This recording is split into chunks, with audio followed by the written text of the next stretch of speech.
Assalamualaikum warahmatullahi wabarakatuh.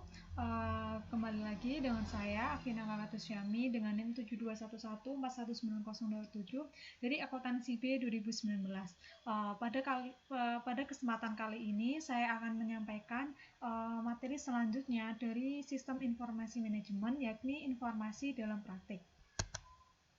Pada kesempatan kali ini ada beberapa subbab pokok bahasan yang akan dibahas di dalam bab 8 ini. Yang pertama ada informasi sebagai salah satu faktor penting penentu keberhasilan, 2 sistem pemrosesan transaksi, 3 sistem informasi organisasi, dan yang terakhir adalah manajemen hubungan pelanggan.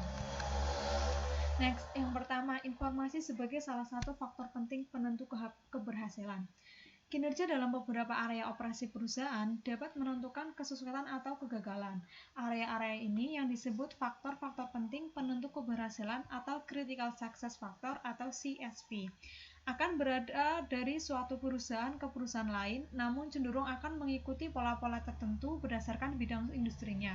Kemampuan sebuah perusahaan dalam mengembangkan sistem informasi yang baik adalah suatu CSV. Sistem seperti ini adalah sistem yang memproses data akuntansi dan memberikan informasi kepada unit-unit organisasi. Selanjutnya ada sistem pemrosesan transaksi. Sistem pemrosesan transaksi, data digunakan untuk menjelaskan sistem informasi yang mengumpulkan data yang merupakan aktivitas perusahaan, mengubah data menjadi informasi, dan menyediakan informasi tersebut bagi para pengguna yang terdapat di dalam perusahaan. Kemudian di dalam sistem pemrosesan transaksi terdapat juga tinjauan sistem menggunakan diagram arus data untuk menggunakan sistem tersebut. Kemudian di dalam sistem pemrosesan transaksi ada beberapa subsistem penting. Di antaranya subsistem utama dari sistem distribusi meliputi sistem yang memenuhi pesanan pelanggan yang terdiri dari sistem entry pesanan, sistem persediaan, sistem penagihan, dan sistem piutang dagang. Kemudian yang terakhir ada sistem yang memesan persediaan barang pengganti yang terdiri dari sistem pembelian dan sistem utang dagang. Kemudian yang terakhir ada sistem yang menjalankan proses buku besar. Selanjutnya sistem informasi organisasi atau organizational information system. Jadi organizational information system ini adalah area-area bisnis perusahaan, keuangan, sumber daya manusia, layanan informasi, manufaktur dari pemasaran menggunakan basis data yang diproduksi oleh sistem pemrosesan transaksi ditambah data dari sumber-sumber lain untuk menghasilkan informasi yang digunakan oleh manajer dalam mengambil keputusan. Di dalam sistem informasi organisasi terdapat sistem informasi pemasaran, yakni sistem yang memberikan informasi yang berhubungan dengan aktivitas pemasaran perusahaan. Kemudian ada subsistem output yang terdiri dari bauran pemasaran, subsistem produksi, subsistem lokasi dan subsistem promosi, subsistem harga, dan subsistem bauran terintegrasi. Kemudian ada basis data. Data yang digunakan oleh subsistem output berasal dari basis data dipopulasi dengan data yang berasal dari 3 subsistem input. Nah, subsistem input ini meliputi yang pertama sistem pemrosesan transaksi, subsistem riset pemasaran, dan subsistem intelijensi pemasaran. Next, ada sistem informasi sumber daya manusia. Sistem informasi sumber daya manusia memberikan informasi kepada seluruh perusahaan yang berkaitan dengan sumber daya manusia perusahaan. Kemudian ada sistem informasi manufaktur, yakni sistem informasi manufaktur memberikan informasi kepada seluruh manajer perusahaan yang berkaitan dengan operasi manufaktur perusahaan.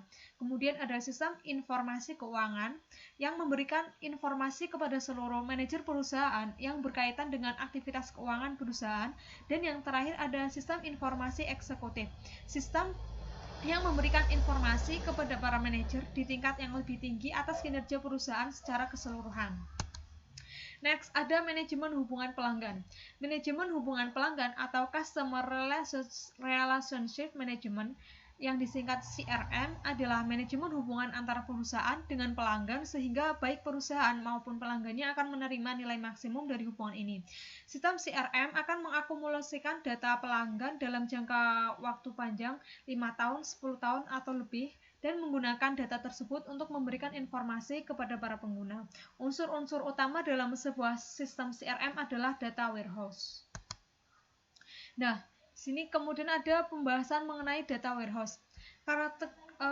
Sistem data warehouse.